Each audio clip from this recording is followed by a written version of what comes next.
Hello and welcome to another episode of the ReUp. My name is Jason Delgado.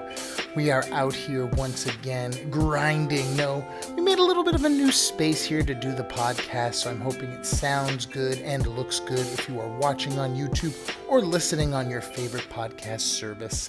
Thank you so much for joining me. This is the ReUp every week. We kind of get back together, chit-chat, have a little conversation about what happened this week in my adventures of comedy here in LA and elsewhere on our way towards streaming services and broadcast television. But welcome. This week was really, really fun. Got to do a lot of shows, a lot of interesting stories and such. But yeah, it's been a good week. I've been trying to set up the new space. I'm hoping the sound's okay. We do get a little bit of outside noise and such because we are out here in the downtown streets of LA making our way. And so we might get a little noise, but we do our best. But yeah, it was a fun week. I kind of just got myself all set up and prettied up in a little too much of a V-neck shirt just to kind of celebrate the Monday, the making it through the Monday. Motivational Monday. Motivation.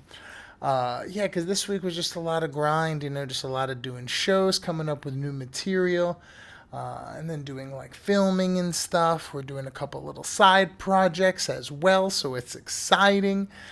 So much to share coming up, so that's going to be exciting as well.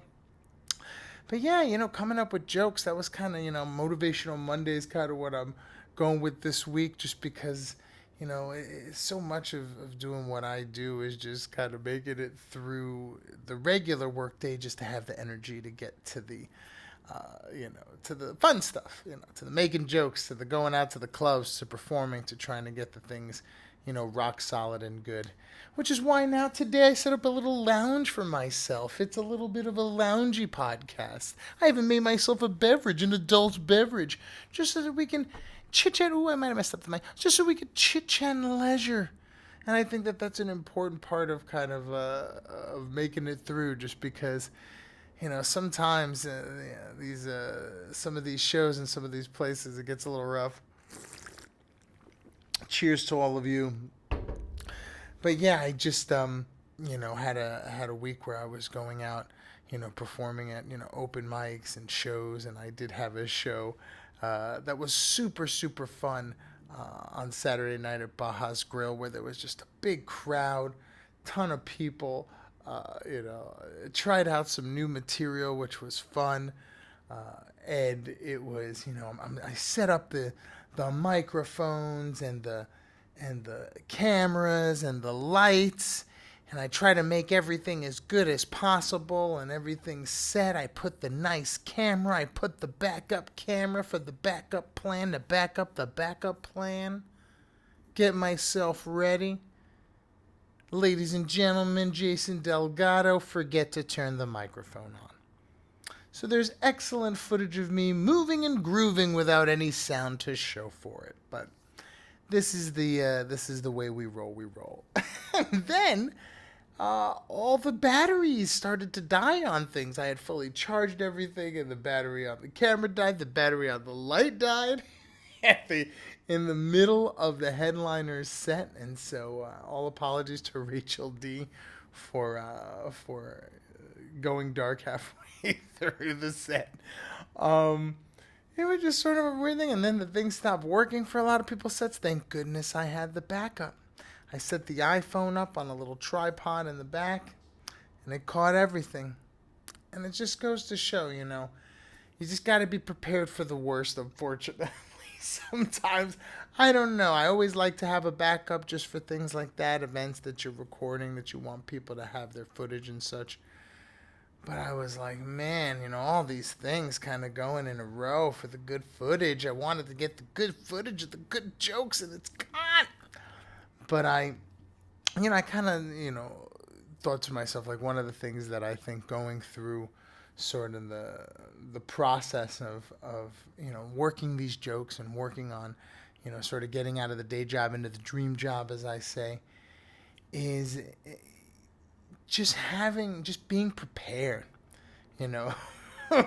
like being prepared is such a weird thing, because for me, like, I think you want to be positive, and you want to always go with this sort of motivation of saying like, hey, the universe is conspiring to make all my dreams come true. As long as I put in my work and effort, everything will go as such to make all of my wants reality. And all the books say so. Keep a positive attitude. Don't be a fool, but stay positive. Stay motivated in the light that the world is looking out for you.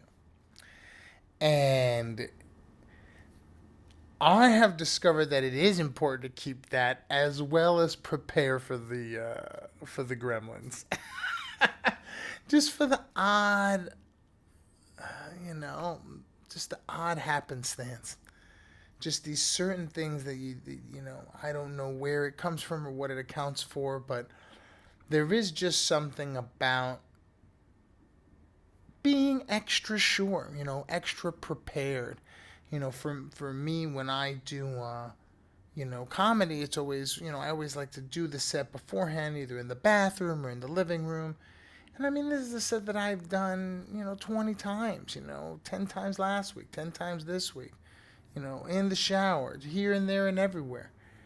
But it's like you're adding one new joke, and that one new joke adding could just move everything to a point where you go, what am I saying? I feel like it's so important to, repetition is the mother of skill, and to like be prepared. Always have in your mind, if this goes this way, I'll be ready with this other thing, just because I wanna, sometimes you just gotta freeform flow and go with the best you got. One of the things to sort of harp on a completely opposite point, but it's true. I think that's one of those things you have to have. You have to have the positive attitude, but you have to also be prepared for these happenstances, these strange things that you don't know, right? And I think that the two sort of have to coexist, which is really, really odd, because they sort of seem like they are at odds. This weekend, Phil Mickelson won a PGA tournament, a major. He's the oldest person to ever do it at 50 years old, and they did not stop reminding him about it. Like, you're the oldest, you're the absolute oldest person ever to swing a golf club ever. And it's like, these people just, give the man a little bit of credit for just winning. But you're old too and stuff. And so he went through these, sort of interviews where they were sort of harping on it, and he was goofing. And he talked about, he doesn't eat for 36 hours. And then he eats just because he needs that 36 hours. He feels for his body to reset. He hits the gym. He does these training just to keep his energy up. He watches his diet in certain ways to keep his energy levels up so that he can perform at a level with the young men. And that's prepared. That's being prepared, and it's having these things. But then there's these wind shears and these other elements, and getting nerves and people yelling, and all these elements that you can't control about in the middle of a golf game that can happen. And he was saying how in one of the holes, at the 6th hole, he hit a swing, and his brother came up to him and said, "You're not swinging with confidence. Swing like you're not thinking about it. Don't, once you let the club go, just let it go." And the sort of the free wheel element of it, it's so contrary to sort of like preparing for every little thing, and eating and not eating, and dietary and this and that, just to get to a point where you could just kind of swing it with confidence. You know what I mean? Swing it without this thinking about the swing, saying, I know where I want to go, and then just swinging through, letting it go. And I look at that, I was going on first. I usually what they call take the bullet, but I love it. I just go on first to set the tone, but I'm going on first. I set up all this stuff, and then after I go on, I realize none of this stuff recorded, or I got only the little footage that wasn't that great. And so I realized that I go, thank goodness I had the backup, but I also realize, hey, you got to record the rest of the show. You got to keep it going. You got to keep it light. You can't harp on this. The moment happened, and you got to flow with it. Swing with confidence, as I was saying. And then the lights died, and then the other camera died, and so it started to sort of tumble and free flow, and it was one of these things that made. And then the show went on a bit too long, in my opinion. It was just maybe they had a couple extra comics just come in at the last second, but it went on a little long. It was like an hour and 30 minutes. Usually they're about an hour and 10. And so it was. It felt like it was a good show, but it was a strenuous show in the sense that all these sort of things tumbled. But I thought it really, really, I was grateful to have the backup for the iPhone. I was grateful to have been prepared in that sense. But I feel like, it's so odd that I do this with my little cameras and my little microphones and little things. And there are people who are at the highest level of sports with millions of people watching who prepare twice as much as me and still have something go the other way. And it sort of humbles me, like, my goodness, bro, like, don't worry, this is gonna happen a lot. Just feel free. Don't be encumbered by these inconveniences, because I think that happens sometimes. I get to a point where it's like, how come this can't be easy? I can't be in a flow state where things are just moving as the way I'd like them to. And something happens, a battery dies, something moves, something doesn't work out, a schedule change, all these variables that sort of stop flow state. And I think that stopping a flow state gets me in this, like, bah humbug. and I really do feel like that the most important part of what I do is to try and get past that, because, things don't always go the way you want them to, yada, yada, yada. But the thing that's going to make it, the overarching thing that's going to make it work is going to be having the attitude, like, it's all going to work out. Like, this is conspiring specifically to make everything work out for me. And I got a funny joke. I got a good picture, even though there's no sound or whatever, but I got a nice picture of the people laughing at jokes. So things, you pull from what you can. And I think getting over that sort of those tough elements or those grindy things or those things that kind of pop in the way, and still keeping this vision like, no, that was all just conspiring its way to be exactly how I wanted it to be. Without feeling like you're fooling yourself is a tough thing for me, but it's also, I'm realizing it's kind of the only way, like, it really is, like, just staying motivated, coming off of the weekend and then coming into a Monday and feeling like, you got to just kind of start the machine up again. You know what I mean? You got to confront the week in this way that you feel like it's flowing towards everything you want it to be, yet, batteries die and things don't restart and alarm clocks don't go off and all these variables that come into play that you just go like, oh man, why is it feeling so the other way? And I think that's the part where it's like mindset. You got to have a mindset shift and keep yourself in that sort of focus state where, you believe that things are conspiring for you while preparing and saying, hey, next time I'll have a backup for the alarm. Next time I'll buy coffee early. All these things. I didn't have coffee this morning. There was just so many things that were I think it was just because there's so much going on. I'm scheduling things, I'm trying to work things, doing projects, doing comedy, plus the full-time job. And I think that certain things fell by the wayside. I go like, oh man, you weren't prepared. It's like, yeah, well, maybe you weren't even thinking about it, to be honest. But it was, puts a stop to the flow, you know what I mean? When you don't have coffee, you don't have creamer, and then the thing doesn't have the book. And then, you really get into a mindset of like, oh man, and I feel like it's all just putting up walls in my way to not let me get what I want. And I think that's when the mindset has to shift, where you go like, no, this is specifically conspiring for me to get what I want. But it's also telling me to charge the batteries, and don't forget that, you dummy. I thought I did, and I think the thing went long. Anyway, doesn't matter. What matters is that I did my best. And then I learned a valuable lesson that it's one of these, be prepared. I also had a really funny story because I brought two friends to the comedy show on Saturday, and I thought it'd be fun. Hey, it's a free show. Kind of haven't seen one of my buddies in a while, so they sit together. And one of the comedians goes in on them and is like, "Oh, hey, you two gay?" And my buddy's like, "No, I'm not gay."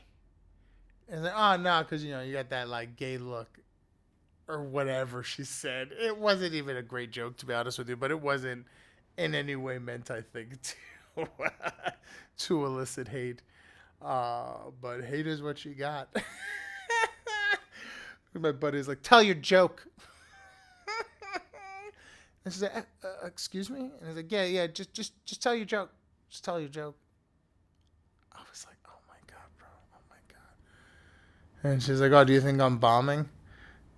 And he goes, that's because you're American. I was like, wow. I mean, great joke. I mean, know your audience since you are in America, but it was a good retort. But she got no quarter from my friends who I brought to have a good time, I guess. The sort of just you can't rib my people, I guess. But yeah, he didn't take it well. And then the next guy was like, yeah, that's why you don't call the audience gay. I mean, it was quite fun. It was quite fun. But I was just like, oh my goodness, I hope this doesn't go bad. And it didn't actually. It ended kind of with like a funny, whatever. But yeah, I was worried. Oh my goodness. But that's comedy. You never know how it's gonna go. But yeah, it was a good time. Lots of fun. Love those shows. Gonna be doing another show this Friday at the Hollywood Comedy, which I'm super excited about. Got a gig coming up at the Comedy Chateau on June 3rd, a Thursday. But it's a really cool place. Free tickets. All this information will be listed in a link below and in my bio and in all the places you can find it. Please follow me on the gram if you haven't. That's this link available down here. If you're watching on YouTube, you'll see a graphic. And it's Jason Delgado Comedy. That's at Jason Delgado Comedy. I have all types of new fresh gear at the ReUp store at reupgear.com.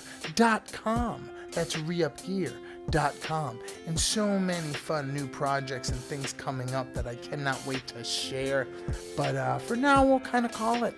You know, this was the loungy, relaxy, chest hairy ReUp.